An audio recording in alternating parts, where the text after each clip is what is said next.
If you were to list some of the Piedmont Triad's popular destinations, the Guilford County Animal Shelter probably wouldn't even be on your radar screen. But tonight's Newsmaker believes it can. Tonight, after nearly 4 years of dealing with an animal abuse scandal, state fines, and a revolving door of 3 top administrators, the shelter is a year and a half into new leadership. His name is Jorge Ortega, and he may just change your perception of animal welfare. When you look at our current facility, you just don't know what to think. You don't know what to expect when you drive through the gate. Razor wire and big gates and beeping noises. It's just not the most welcoming of places. First, you got this narrow road you got to drive through, and there's really no happy signage or anything. The building is just concrete building with a couple of square windows.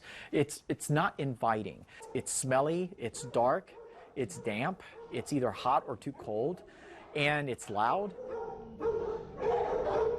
So you really can't think about, should we add this dog to our family or should we add this cat to our family? I would like to spend more time with this dog. We really don't have that opportunity in this facility. But walk the kennels with Jorge Ortega. You get the feeling things are changing. To be honest, the place is about the cleanest I've ever seen it. And what you can't see, smell, or hear is even more impressive. The number of what Ortega calls happy endings, animals that found permanent homes after staying here, was just 50% 3 years ago. Last year, it was 80%. The euthanasia rate's down from 74% in 2016 to 51% last year. So this is our intake drop-off area, right? This area illustrates one of several things Ortega's implemented to improve the numbers. This old storage building's now the intake facility. It replaced a narrow hallway and provides more space for visitors and arriving animals and for shelter staff members to complete their assessments more efficiently.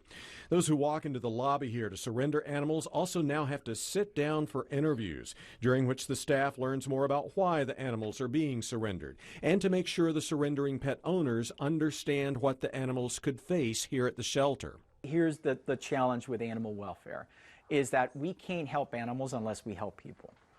So we need people. Yeah.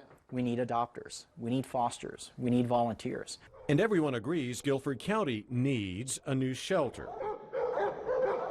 Here's the very latest rendering of what could replace the hodgepodge of old and cramped shelter buildings. It's about 30,000 square feet of connected areas, set to be built somewhere in what is now this wooded area on the right along Guilford College Road, just a few miles from the current shelter.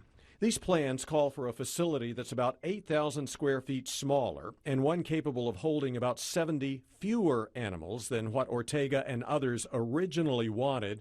But the original plans came in $3 to $4 million over the $12.8 million budgeted.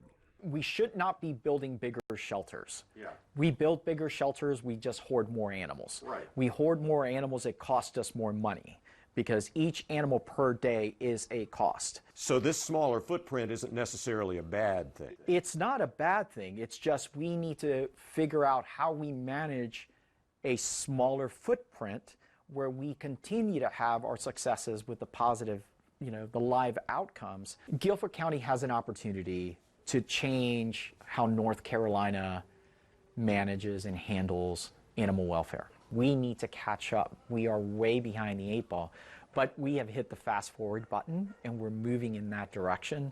We as Animal Services can't do it alone. We need the community support.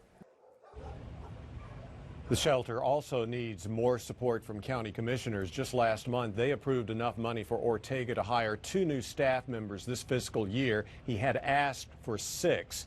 He says with 47 employees, he'll still be inadequately staffed. Commissioners have scheduled a work session for next Thursday, July 18th, on the new smaller shelter design. We'll let you know what happens. In the meantime, the shelter still has plenty of dogs and cats available for adoption right now. For more information, including pictures of the animals, take the link to the shelter's website from this story on our website, myfox8.com.